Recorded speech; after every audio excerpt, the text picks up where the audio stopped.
श्री संत एकनाथ महाराजांचे चरित्र भाग 3. बाल एकनाथांना आता सारखे वाटू लागले की एकांतात बसून थोर पंडितांना आपल्या मनातले प्रश्न विचारून समाधान करून घ्यावे. परमार्थ, अध्यात्म, शास्त्र या साऱ्यांचे ज्ञान मिळवावे. पण त्यांचे प्रश्न ऐकून भले भले पंडित शास्त्री वेदांती गप्प बसत, त्यांची स्तुती करत, पण त्यामुळे एकनाथाचे समाधान न होता निराशाच होत असे.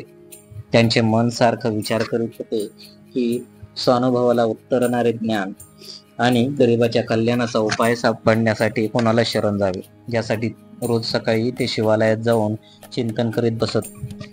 असेच एके दिवशी अंतर्मुख होऊन एकनाथ चिंतन करीत बसले असता तेथे एक सत्वशील वृद्ध आले. त्यांचे नाव होते हनुमंत भटजी. ते मुखाने सारखे ओम नमः शिवायचा जप करीत होते. गाभाऱ्यात जाऊन पूजा दर्शन करून ते बाहेर आले. त्यांनी पाहिले 11-12 वर्षाचा पोरगा, डोक्यावर टाळूच्या मागे केसाचा गोल घेरा, लांब शेंडीची गाठ मारलेली, करवत काठी धोतर नेसलेला, अंगात बाराबंदी घातलेली, तोंडावर विलक्षण तेज व शांती पसरलेली होती. हनुमंत भट त्यांच्या दिशेने निघाले. तसे नाथांनी उठून त्यांना नमस्कार केला. हनुमंत भटांना शिवाचा अनुग्रह प्राप्त झाला होता. त्यांनी एकनाथाच्या हातावर प्रसाद ठेवला. मुलांना नम्रभाव त्यांना आवडला, पण तेजस्वी चेहऱ्यावरील चिंता त्यांना जाणवली. बोलक्या डोळ्यातील आर्तता त्यांना कळून आली. त्यांच्याशी त्यांना बोलावं वाटलं. त्यांनी विचारलं, बाळ, तुझं नाव काय? माझं नाव एकनाथ आहे, पण आजोबा मला एकोबा असं म्हणतात, तर मित्र मला एक्या म्हणून चिडवतात.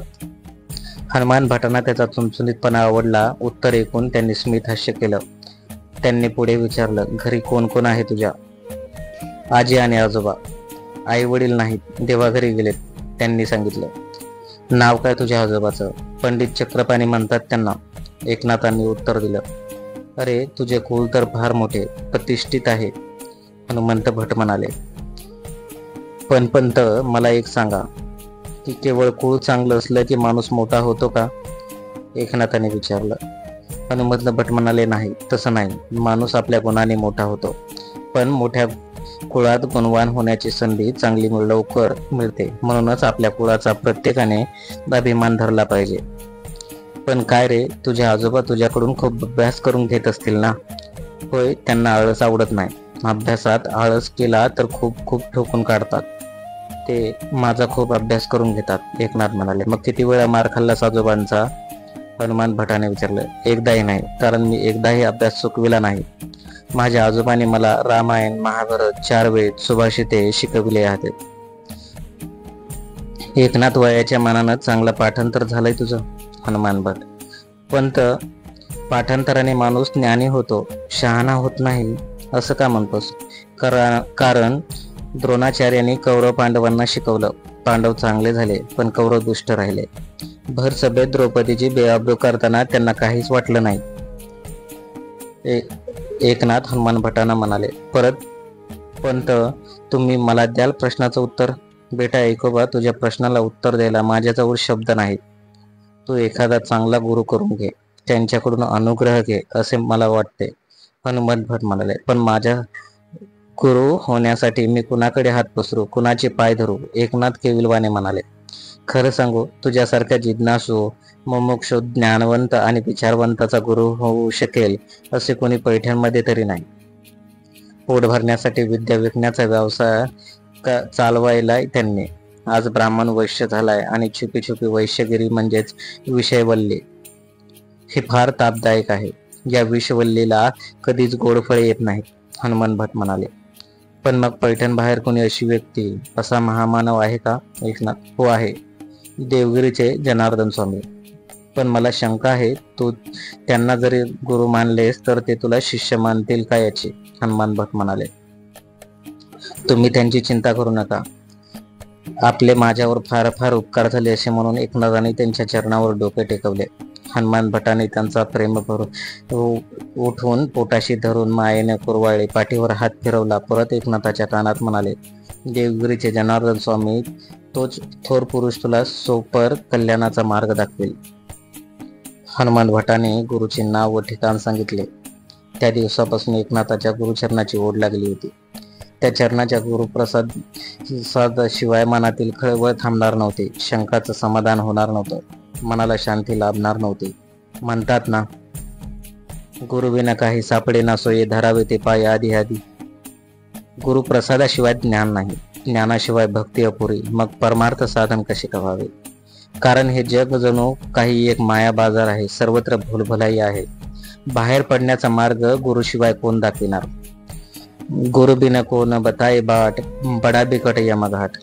या ओढीप्रमाणे एक दिवस सकाळी नेहमीप्रमाणे शिव मंदिरात गेलेले एकनाथ घरी परत आलेच नाही. घरातून बाहेर पडल्यानंतर त्यांनी भगवान शंकराचे दर्शन घेतले. यश मिळण्यासाठी देवाचा आशीर्वाद मागितला. मंदिरात बाहेर आले आणि त्या 12 वर्षाच्या एकनाथाची पावले देवगिरीचा रस्ता चालू लागले. घरी कोणाला न सांगता, न विचारता, न कळवता चालले होते. मनात दृढ विश्वास होता, भरपूर आत्मविश्वास होता, जिद्द होती, कष्ट करण्याची तयारी होती. आत्मज्ञान प्राप्ती, लोककल्याणाच्या मार्गाच्या प्राप्तीची प्रचंड तहान होती. काहीही झाले तरी गुरुचरण धरून गुरुप्रसाद प्राप्त करून घ्यायची आकांक्षा होती. रस्त्यात काही खायला नव्हे, भूकच लागत नव्हती. गुरुच्या ओढीने तहान भूक हरपून गेली होती. रस्त्याने झरा, नदी, विहीर दिसली तर थंडगार मधुर पाणी प्यावे. थंड पाण्याने सकाळ संध्याकाळी आंघोळ करावी. रात्र पडेपर्यंत मार्गक्रमण करावे. रात्री गावातील मंदिरात पडावे. सकाळी परत चरैवेती सुरू. एकनाथांनी पक्के ठरवले होते की गुरुचरणाची प्राप्ती झाली पाहिजे. त्यांच्या गुरुप्रसादाने आत्मज्ञानाची पहाट आयुष्यात उगवली पाहिजे. त्याशिवाय आता माघार फिरणे नाही. एकनाथाच्या मनात आता आजी आजोबाच्या प्रेमाची, मायेची ओढ अजिबात राहिली नव्हती. तहान भूक हरपली होती. मनात कशाचेही भय उरले नव्हते. त्यांना पाहिजे होता त्यांचे जीवन उजळून टाकणारा अंतःकरणारी आत्मप्रकाश. तो कुठे मिळणार आहे हे कळालं होतं. आता एकच ध्यास, फक्त तिथपर्यंत पोहोचायचे, आत्मज्योतीचा प्रकाश मिळवायचा. एकनाथ सलग 4 दिवस चालत होते. त्यांच्या अंगात प्रचंड उत्साह संचारला होता. 4 दिवसाच्या पायपिटीनंतर ते एकदाचे देवगिरी येथे येऊन धडकले. गावाच्या धर्मशाळेत त्यांना 2 संन्यासी दिसले. त्यांनाच एकनाथांनी विचारले, आपणापैकी जनार्दन स्वामी कोणते. तेव्हा कुचेष्टेच्या स्वरात ते दोघे हसू लागले. त्यापैकी तरुण संन्यासी म्हणाला, का रे बाबा, तुला काय करायचं आहे जनार्दन स्वामी. मला त्यांना भेटायचं आहे. एकनाथ धीटपणे बोलले. आता प्रौढ संन्यासी तरुण संन्यासाला म्हणा, जाऊ दे, अजून लहान मुलं आहे, काही माहिती नाही त्याला. तरीही तोच तरुण संन्यासी म्हणाला, तू त्यांचा कोणी नातेवाईक आहेस का. नाही, पण नातं निर्माण करण्यासाठी चालू आहे. कुठं राहतात ते मला फक्त तेवढंच सांगा. आता तो प्रौढ संन्यासी समजावण्याच्या सुरात म्हणाला, अरे बाबा, जनार्दन स्वामी म्हणजे या किल्ल्याचे किल्लेदार आहेत. त्यांना सहजासहजी कोणालाच भेटता येत नाही. आणि एवढा थोर माणूस काय अशा धर्मशाळेत राहतो काय. त्या समोरच्या किल्ल्यावर त्यांचा प्रचंड वाडा आहे. बस एवढंच कळायला अवकाश. त्या संन्याशांना वंदन करून लगेच एकनाथांनी जनार्दन स्वामीच्या वाड्याकडे धूम ठोकली. वाड्याच्या दरवाज्यावर 2 पहारेकरी होते. वाड्याचा प्रचंड मोठा दरवाजा होता. येणारे जाणारे छोट्या दिंडी दरवाजाने जात येत होते. पहारेकऱ्यांनी दरवाजातच एकनाथांना अडवले. अत्यंत विनीत भावाने त्याने भाले घेऊन उभे असलेल्या पहारेकऱ्यांना एकदा म्हणाले, किल्लेदार जनार्दन स्वामी इथेच राहतात ना. हा वाडा त्यांचाच आहे ना. त्या दोन्ही रक्षकांनी एकदा आपले दोन्ही डोळे मोठे करीत त्यांच्या समोर धीटपणे उभे असलेल्या एकनाथांना पायापासून डोक्यापर्यंत नखशिखात निहाळून पाहिले. मग म्हणाले, होय, हा त्यांचाच वाडा आहे आणि ते इथेच राहतात. बोला, काय काम आहे आपलं त्यांच्याकडे. एका महत्वाच्या कामासाठी मला त्यांना भेटायचं आहे, एकनाथांनी सांगितलं. विचित्रच आहे असा भाव चेहऱ्यावर आणून तो नाथांना म्हणला, नाही भेटता येणार त्यांना. पण का. मला त्यांची भेट घेणं अत्यंत गरजेचं आहे. अत्यंत महत्वाचं काम आहे माझं त्यांच्याकडे. एकनाथ नम्रपणे बोलत होते. आधी सांगावा धाडला होता का. परवानगी घेतली होती का. आणि ते काही असलं तरी 2 तासांनी ये, मग पाहूया, पहारेकरी म्हणाले. नाथ म्हणाले, तर ठीक आहे, मी दुरून आलो आहे. माझं इथं कोणीच नाही, कोणी ओळखीचंही नाही. जाणार तरी कुठं. 2 तास इथेच बसून राहतो. हे बोलणं एक जनार्दन स्वामीच्या पत्नी वाड्याच्या सज्जामध्ये येऊन उभ्या राहिल्या होत्या. त्यांनी हा संवाद ऐकला होता. छोट्या एकनाथाचा धीटपणा त्यांना आवडला होता. तेजस्वी चेहऱ्याने त्यांना भुरळपळ घातली. त्यांच्या करारीपणाचा दृढ निश्चय त्यांचं नवल वाटलं. त्यांनी पहारेकरांना वरूनच हुकूम केला, त्या पोराला आत पाठवून द्या. पहारेकरांना आश्चर्य वाटलं. दिंडी दरवाजा उघडून ते बाजूला उभे राहिले. एकनाथ दिंडी दरवाज्यात मागे गेले. दरवाजा परत बंद करून टकपालदार उभे राहिले. किल्लेदारीन बाईंनी त्यांना बसायला सांगून नाव विचारलं. कुठून आला याची चौकशी केली. माझं नाव एकनाथ. आजोबा एकोमा म्हणतात. मी पैठणहून आलो आहे, एकनाथाने निर्भयपणे सांगितलं. पैठणहून कोण आलात तुम्ही? बरोबर कुलचे लोक कुठे राहिले? ते जर बाहेर असतील तर आत बोलून घे त्यांना. किल्लेदारीणबाई म्हणाल्या. माझ्यासोबत कोणीच नाही, मी एकटाच आलो आहे. एकनाथ म्हणाले. बरोबर कोणीच नाही? पैठवून एकटाच आलास? किल्लेदारीणबाईने आश्चर्यचकित होत विचारलं. होय, एकनाथ म्हणाला. बरं कसा आलास? देवाना 2 दिलेल्या पायाने चालत आलो. एकनाथांचे उत्तर ऐकून किल्लेदारीणबाई सरदच झाल्या. पैठण ते देवगिरी हे एवढं मोठं अंतर, हे चिमुकलं ते टुकलं पोर चालत येतं म्हणजे कमाल आहे त्याच्या धिटाईची, त्याच्या मनोग्रहाची. पुढे विचारलं, मग आंघोळ केली काल संध्याकाळी एका ओढ्यात? बरं, तुला पाणी काढून देते, स्नान करून घे, थोडा फराळ कर, तोपर्यंत गुरुपादुकांची पूजा करून स्वामी परत येतील. किल्लेदारीणबाई म्हणाल्या. किल्लेदारीणबाईच्या आज्ञेप्रमाणे एकनाथाने स्नान केले. माऊलीने दिलेल्या गरमागरम अन्नाचे 2 घास प्रेमापोटी त्यांचा आदर म्हणून पोटात घातले आणि बुर्जाकडे धूम ठोकले, कारण त्यांच्या मनात एकच ध्यास होता, तो म्हणजे कधी एकदा गुरु माऊलीचे दर्शन होईल. किल्ल्याच्या एका तटाजवळ त्यांनी पाहिले की एक धिप्पाड देहाचा बलदंड शरीराचा एक तेजस्वी पुरुष गुरुपादुकांची पूजा करत बसला होता. बलदंड शरीर, रेशमी पितांबर नेसलेले, डोक्यावर केसाची गोल घेरा, त्यात लांब शेंडी. त्याने मनात ताडले की नक्की हेच जनार्दन स्वामी असावेत. पण हे असे? पण त्यांच्या मनातल्या प्रश्नाची दखल घ्यायला तेथे अन्य दुसरे कोणीच नव्हते. मग तेथेच एक दगड पाहून तो स्वामीकडे नजर देऊन पाहत बसला. जनार्दन स्वामीची समाधी लागली होती. कुठलाही आवाज करून समाधी भंग करणे योग्य नव्हते हे एकनाथांनी जाणले. समाधी उतरण्याची वाट पाहण्याशिवाय दुसरा मार्ग शिल्लक नव्हता. जसजसा वेळ चालला तसतसा एकनाथाचे मन अस्वस्थ होत होते. शेवटी स्वामींनी समाधीतून बाहेर आले. स्वामींनी त्याला पाहिले. एकनाथाने उठून त्यांचे दर्शन घेतले. स्वामीने गंभीर आवाजात विचारले, पुरा कोण रे तू? माझं नाव एकनाथ. काही काम आहे वाटतं? दरबारात वाट बघ आमची, थोडा वेळ, स्वामी म्हणाले. मग एकनाथ दरबाराच्या हॉलमध्ये जाऊन वाट पाहत थांबला.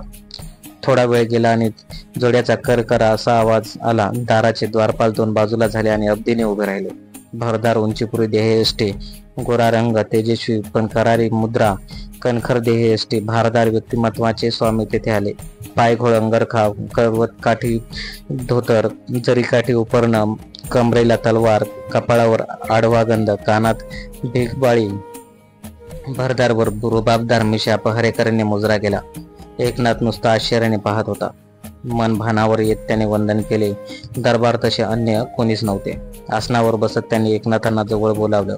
म्हणाले, तर एकनाथा, तू पैठणहून एकटा चालत आलास हे आम्हाला कळालं, पण पैठणचा कोणाचा मुलगा तू? मी सूर्यनारायणाचा मुलगा, पण आजोबांनीच माझे संगोपन केलं, एकनाथ स्वामींना म्हणाला. बरं, तुझ्या आजोबाचं नाव? स्वामीने. चक्रपाणी शास्त्री म्हणतात सगळे त्यांना. एकनाथ म्हणाला. अरे, म्हणजे आमच्या त्या चक्रपाणीचा तर तू नातू नाहीस? आश्चर्याने स्वामी म्हणाले. कोणते चक्रपाणी? अरे, देवगिरीवर आणलेल्या पंढरपूरच्या पांडुरंगाची मूर्ती. आपल्या तपश्चर्येच्या साधनेच्या जोरावर पांडुरंगाला प्रसन्न करून ज्या भानुदासांनी परत पंढरपूरला नेल्या, त्यांच्या विद्वान मुलगा म्हणजे आमचा चक्रपाणी, स्वामींनी एकनाथाला सांगितले.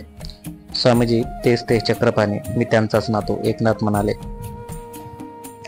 म्हणजे मूळ नक्षत्रावर जन्माला आणा आणि ज्याने आई वडील लगेच स्वर्गवासी झाले, त्यामुळे ज्या नातवाची सर्व जबाबदारी चक्रपाणीवर येऊन पडली, ते अभागी बालक म्हणजे तूच तर?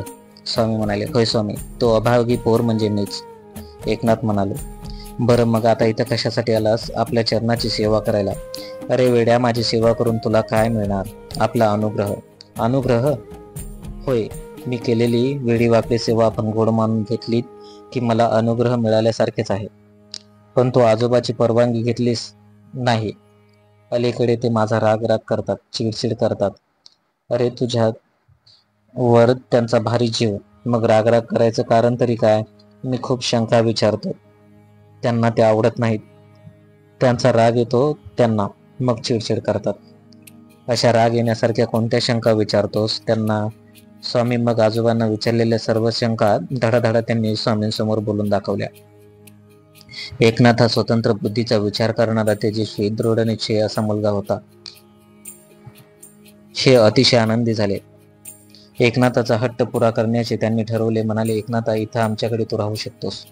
ते ऐकताच एकनाथ हर्षभरीत झाले. त्यांनी पुन्हा एकदा स्वामीचे चरण माथा ठेवून आशीर्वाद घेतला.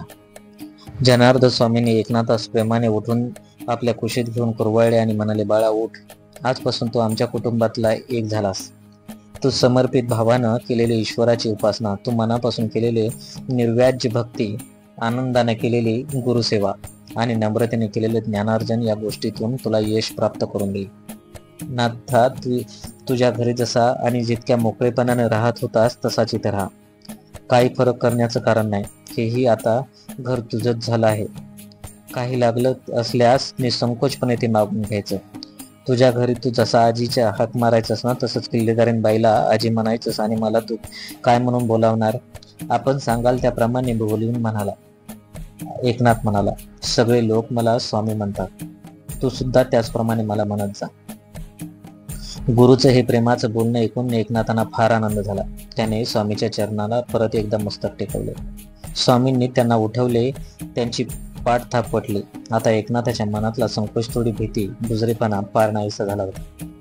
त्याच दिवसापासून एकनाथाने गुरुची सेवा करायला सुरुवात केली. स्वामीच्या बारीक सारीक गोष्टीचे बारकाईने निरीक्षण करू लागला. त्यांना कधी काय लागते, त्यांना कशाचे राग येतो किंवा तिटकारा आहे, त्यांना काय आवडतं, हे कधी काय काय करतात, हे त्यांना चांगलं पाहू लागलंय. मग स्वामीच्या प्रत्येक कामातच एकनाथ त्यांना मदत करीत असे. एकनाथ स्वामीच्या आधी उठून मग वाडा झाडून स्वच्छ करीत, स्वतःची स्नान, संध्या, ध्यानधारणा इत्यादी नेहमी कार्य आटोपून घेत असत. मग स्वामींना आंघोळीसाठी पाणी काढून देणे, त्यांच्या नेसण्याच्या धोत्राच्या निर्या करून ठेवणे, त्यांच्या संध्येची तयारी करणे, पूजेची तयारी करणे, देवाची भांडी स्वच्छ करून ठेवणे, निरंजन तयार करणे, कापराच्या वड्या काढून ठेवणे, समयत वाती घालून ठेवणे, तेल ओतून ठेवणे, मंजिरीसह तुळशीपत्र आणून त्यांच्या समोर ठेवणे, त्यांचे कपडे धुवून ठेवणे, त्यांची सकाळची सर्व नैमित्तिक कामे आटोपल्यावर ते बाहेर जाण्यासाठी निघत, तेव्हा त्यांचे जोडे आणून समोर ठेवणे इत्यादी कामे मनापासून व न सांगता न चुकता वेळेवर करीत असत. ते जेवायला बसले की त्यांना वाढायला मदत करीत असत. जेवणानंतर त्यांचे पाय चेपून देत असत. रात्री झोपताना त्यांचे अंथरूण घालून बिछाना व्यवस्थित लावत असे.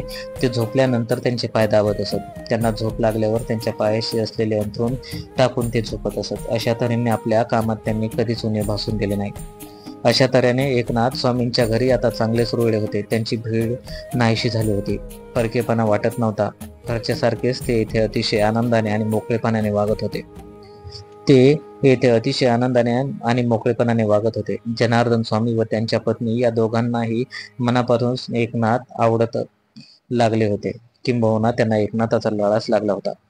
आपल्या गुरुच्या आज्ञेप्रमाणे आणि मार्गदर्शनाप्रमाणे एकनाथ फावल्या वेळेत अभ्यास सुद्धा करीत असत. वेद, गीता, भागवत, ब्रह्मसूत्रे, उपनिषदे इत्यादी आध्यात्मिक ग्रंथाचे ते वाचन करून त्यावर स्वतः चिंतन करीत असत. आता खरोखरी स्वामींच्या घरातलाच ते एक फोन गेले होते. स्वामी तर मुलांपेक्षाही जास्त त्यांची काळजी घेऊ लागले होते. केवळ स्वामी आणि त्यांची पत्नीच नव्हे तर त्यांच्या ओळखीचे येणारे जाणारे या साऱ्यांनाच त्यांचे फार कौतुक वाटत असे. एकनाथाची तत्परता, हुशारी, कार्यक्षमता व बौद्धिकची हे पाहून स्वामी आता त्यांना कचेरीत आपल्याबरोबर बसून घेऊ लागले. स्वामींचा सारा वेळ फिर्यादी ऐकणे, निवाडे करणे, वसुली करणे, संरक्षणाचा बंदोबस्त करणे या गोष्टीतच जात होता. कचेरीतील प्रत्येक काम महत्वाचे, जबाबदारीचे व जोखमीचे होते. भांडणे, मारामाऱ्या, संपत्तीच्या वाटण्या यासारखे खटके चालवून त्यांचे म्हणणे ऐकून न्याय द्यावा लागत असे. जनतेच्या पोटा पाण्याची रक्षणाची व्यवस्था पाहावी लागत असे. राज्यातील उत्पन्नाचा हिशोब लिहून ठेवावा लागत असे. स्वामींनी यातील काही कामे आता एकनाथावर पूर्णपणे सोपवून टाकली. एकनाथाचे अक्षर फार सुरेख होते, तसे त्याची भाषाही प्रौढ अशीच होती. म्हणून लोकांच्या आलेल्या अर्जांना उत्तरे देणे, ताकीद देणारे पत्र लिहिणे, अभयपत्र लिहिणे, ही पत्राची व्यवस्था करणे ही कामे आता एकनाथ कौशल्याने करीत असत. पंत मजकूर सांगत आणि एकनाथ उतरून घेत असत. नाथांनी आपल्या पुढच्या आयुष्यात लहानपणाच्या खेळाला जसा आध्यात्मिक रंग दिला, त्यांनी तसाच्या कामालाही त्यांनी आध्यात्मिक रंग दिला. ते आपल्या जीवनाचे सर्वोच्च अधिकारी, सर्व सरकार असलेल्या जनार्दन स्वामींना आपल्यावर सोपविलेल्या कामाचा अहवाल एका अर्जात सादर केला. तो असा: सरकार साहेबांनी आज्ञा घेऊन स्वार झालो. परगणे मजकुरी येऊन सरकार व काम सुरू करावयास लागलो. तो परगणे मजकुराचे जमादार दंबाजी शेटे, कामानी महाजन, मणिराम देशमुख, ममताताई देशपांडेन, कृदाजी नाईकवाडी ऐसे हरामजादे बहुत आहेत. ते सरकार कामात कयास चालू देत नाहीत. हा अहवाल वाचल्यानंतर आपल्या लक्षात येते की मानवी मनातील विकारावर हे रूपक एकनाथांनी केले आहे. हा अर्ज नाथाच्या जिवाजी पंतांनी म्हणजेच जीवाने केलेला आहे. देह हे नगर किंवा राज्य. या राज्यात जिवाजी पंत म्हणजे जीव हा ठाणेदार आहे. हा ठाणेदार आपल्या सरकारांना म्हणजे सद्गुरू रूपी जनार्दनांना आम्ही धर्मानं वागू असे कळवितो आहे. तेव्हा सरकार सद्गुरूंना अतिशय आनंद होऊन ते जिवाजी पंतांना अभयपत्र देतात. ते पत्र असे: जिवाजी पंतास अभयपत्र. कळावे की मौजे देहपुरीची वागणूक उत्तम स्वधर्ममुक्त चालवू ऐसे तुम्ही लिहून कळविले. तेणेकरून धन्यास संतोष झाला. ठाणेदार म्हणजे जीव व सरकार म्हणजे सद्गुरू यांच्या अत्यंत प्रेमाच्या आपुलकीच्या नात्याचे सरकार जिवाजी पंतांना महत्वाचे इशारे देतात. ते असे: चिरंजीव जिवाजी पंत ठाणेदार याशी आत्माराम पंत कामा विसादार कसबे ब्रह्मपुरे आशीर्वाद उपरे. तुम्हास देहगावचे ठाणे दिले आहे, तर ठाण्यास सावधपणे वर्तवणूक करणे.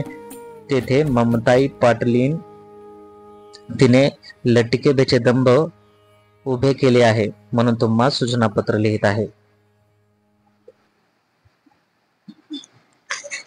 एकनाथ तरुण झाले होते. त्यांनी अध्यात्माबरोबरच तलवारबाजीचेही शिक्षण घेतले होते. लेखणी आणि तलवार दोन्हीही ते उत्तम चालवित असत. गुरुवार सुट्टीचा दिवस. जनार्दन स्वामी या दिवशी काही काम करीत नसत. मग सारी जबाबदारी एकनाथावर पडे, कारण स्वामी दिवसभर गुरुपादुकांसमोर समाधी लावून ध्यानस्थ बसत असत. अशाच एका गुरुवारी किल्लेदार किल्लेकडे येत नाही ही माहिती करून घेऊन किल्ल्यावर गुरुवारी शत्रूने अचानक आक्रमण केले. खबर द्यायला दूत धावत गेले, पण स्वामी कुठ्यात. त्यांनी नाथाकडे चौकशी केली. स्वामी ध्यानस्थ बसले आहेत, चला मीच येतो असं म्हणून नाथाने स्वामींचं चिलकत घातलं. हुबेहूब त्यांच्यासारखाच पोशाख घातला. कमरेला तलवार बांधून गुरुचं मनस्मरण करून घोड्यावर मान ठोकली. टाच मारून घोडा भरधाव सोडला. स्वामीच्या सैन्याचं लांबून पाहिलं. त्यांना वाटलं स्वामीच येत आहेत. सारे सैन्य मोठ्या उत्साहाने शत्रूवर तुटून पडले. किल्लेदार येणार नाहीत अशा समजुतीनं शत्रू थोडा गाफीलच राहिला होता. अचानक कडवा प्रतिकार पाहून शत्रू चक्रावून गेला. एकनाथ सैन्याला प्रोत्साहन देत शत्रूला मागे रेटत नेत होते. शत्रूचे अनेक सैनिक मारले गेले. मग शत्रूने माघार घेतली. ते पळत सुटले. सापडतील तेवढे सैनिक पकडून नाथाने कैद बनविले. पराक्रम गाजून विजयी होऊन एकनाथ माघारी पळाले. कैदी बरोबर आणले. वाड्यावर येऊन पोशाख उतरवून चिलखत काढून घोडा बागेत बांधला. स्नान केले आणि निवांतपणे ज्ञानेश्वरी अमृतानुभव ग्रंथाचा अभ्यास करून बसले. संध्याकाळ झाली. स्वामींनी समाधी उतरवली. घराकडे परत निघाले. दिवसा घडलेल्या या घटनेची त्यांना माहिती नव्हती. त्यांनी पाहिलं, वाड्यासमोर हात बांधलेले धरून कैदी केलेले शत्रूचे सैनिक, आपले सैनिक त्यांच्यावर लक्ष ठेवून तावातावाने उत्साहाने आनंदाने बोलतायत. पराक्रमाबद्दल एकमेकांची पाठ थोपटत आहेत. काय प्रकार आहे हे स्वामींना कळेनासा झाला. त्यांनी एकनाथांना बोलावून चौकशी केली. एकनाथाने येऊन नम्रपणे प्रथम गुरुची क्षमा मागितली. म्हणाले, गुरुदेव क्षमा करा, कारण आपण ध्यानस्थ बसला असता शत्रूंना हल्ला केला. आपल्या परवानगी विना त्यांना प्रतिकार करण्यासाठी मी आपल्या सैन्यासह शत्रूवर तुटून पडलो. शत्रूला पार पिटाळून लावले. त्यांचे सापडलेले हे सैनिक कैद करून आपल्या समोर आणले आहेत. एकनाथांनी सांगितलेले ऐकून स्वामींना फार आश्चर्य वाटले व आनंदाने त्यांना ऊर भरून आला. सहज म्हणून हा तलवारबाजी शिकतो काय आणि आज हा असा पराक्रम करून येतो काय? धन्य आहे या पोराची. त्यांनी नाथांना जवळ बोलावून त्याची पाठ थोपटली. म्हणाले, एकोबा, धन्य आहे तुझी. फक्त तुझ्यामुळेच आज माझी लाज वाचली. आज तुझ्या माझ्यावरही ताण केली आहेस. शाब्बास. अरे शिष्य असावा तर असा. गुरुला सर्वांगानं त्यानं आत्मसात करावं. मी धन्य झालो. आज इथून पुढे या घराची सगळी जबाबदारी तू सांभाळायची. मी घरात अजिबात लक्ष घालणार नाही. स्वामींनी बंदी सैनिकांकडे पाहिले. सारे कैदी घाबरले. त्यांना वाटलं किल्लेदार आता आपल्याला नक्कीच देहांत शासन करेल. त्यांनी सर्वांग थरथरू लागले. चेहऱ्यावर दिनवाने भाव दिसू लागले. जनार्दन स्वामीच्या तोंडून आता काय हुकूम बाहेर पडतो याची ते वाट पाहत होते. स्वामी म्हणाले, एकोबा, या बिचाऱ्यांच्या तोंड बघितलीत काय? केविलवाने झाले आहेत. ती तर मला बघवत नाहीतच, पण त्यापेक्षाही त्यांच्या घरी त्यांच्यासाठी टाहो फोडणाऱ्या त्यांच्या बायका, त्यांची मुलं, त्यांचा आक्रोश माझ्या कानात घुमू लागला आहे. त्यांची काय चूक? सोडा त्यांना. मृत्यूच्या दाराकडे नजर लावून बसलेल्या सैनिकांना तर स्वामींचा हा हुकूम ऐकून आश्चर्याचा धक्काच बसला.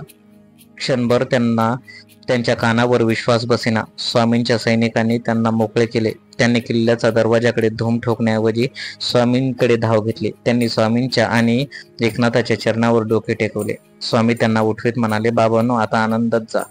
या एकनाथामुळे तुम्ही सुटलात. दुसरे कोणी तुम्हाला असते तर सोडणार नाही. मुक्त झालेले सैनिक म्हणाले, स्वामी, आम्ही आता शत्रू नाही, मित्र आहोत. केव्हाही सेवेसाठी हाक मारा, आम्ही हजर राहू. याप्रमाणे स्वामींच्या घरी सारी व्यवस्था एकनाथ पाहू लागले. देणे घेणे, वसुली करणे, खरेदी करणे, दागिने सांभाळणे, हवे तेव्हा दागिने काढून देणे, धान्य तुन्य भरणे, घरातील वस्तू सापडल्या आहेत नाहीत हे पाहून त्याप्रमाणे त्याची आण्या जाण्याची व्यवस्था करणे, घरातील काम करणाऱ्यांवर लक्ष ठेवणे, कामाची वाटणी करणे, सोपविलेली कामे त्यांनी व्यवस्थित केलीत की नाही हे पाहणे, इत्यादी अनेक बारीक सारी कामांकडे नाथ लक्ष देऊ लागले.